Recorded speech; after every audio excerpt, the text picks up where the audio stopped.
In the meantime, let's talk about your health. Do you have a weird craving?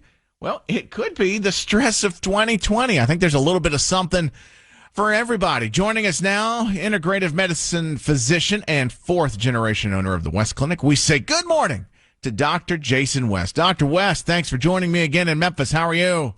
I'm doing fantastic, and you're not the only one. There's so many people that have cravings. It's just nuts right now. And I guess there's a lot of stressful stimuli out there. Let's see. There's social unrest. There's a presidential election. Oh, and the plague, by the way. But I mean, I guess there's a lot of what's out there. But why do we crave? And at least for me, it's either sweet foods or salty foods or a combination when we're stressed. Well, what happens is your adrenal glands make adrenaline.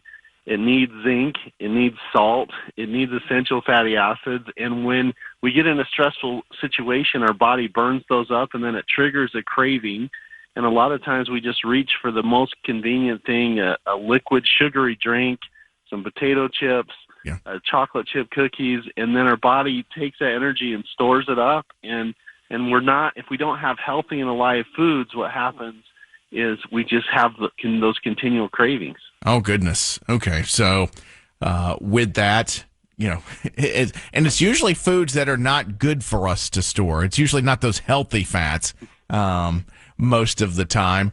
Wow, how do I phrase this question? How is stress eating like that for those that maybe are pregnant and have weird cravings? Well, what's happening is most of the time we reach for something convenient, but we don't reach for something healthy. And your body is saying, hey, I need this mineral, I need this vitamin. It triggers a hunger craving. If your body doesn't get it, it gives you continual cravings. And most of us are just in the habit of getting something fast, something cheap, something easy, but not always something healthy. And so it's the self-perpetuating cycle. How do you? I mean, you can't really unwire, I guess, your DNA on that. But how do you?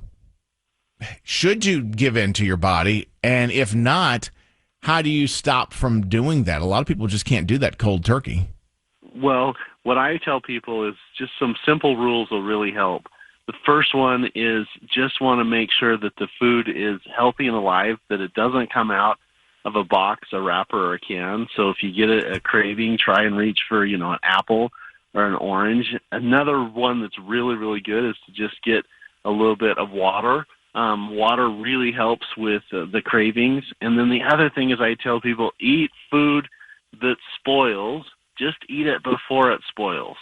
So if we have good food and we eat it before it spoils, it really does something neat to curb those cravings. Wait, eat like a banana before it spoils or goes bad? You got it. So licorice, Twinkies, they have no shelf life. They don't expire. Not good for us. Apples, bananas, strawberries, just make sure that you eat them before they turn bad. Huh. Okay. It's almost a beat the clock kind of game. That's kind of interesting. So, Dr. Jason West joining us on Memphis Morning News and talking about stress eating, and I guess that goes to the grocery store as well. You can kind of cut yourself off at the pass if you don't load up the pantry with all that stuff in the first place. Exactly. If it's not in your house or in your vicinity, you don't have that craving, and then bad things don't happen. That's a good point. Dr. Jason West, thank you for joining me on Memphis Morning News. Appreciate your insight. Some good advice there, too. That's some of the steps people can take, today and make a difference. Hope you have a great weekend. Happy Father's Day, and hopefully get to talk to you again very, very soon. Thank you so much for having me. Have a wonderful Father's Day yourself.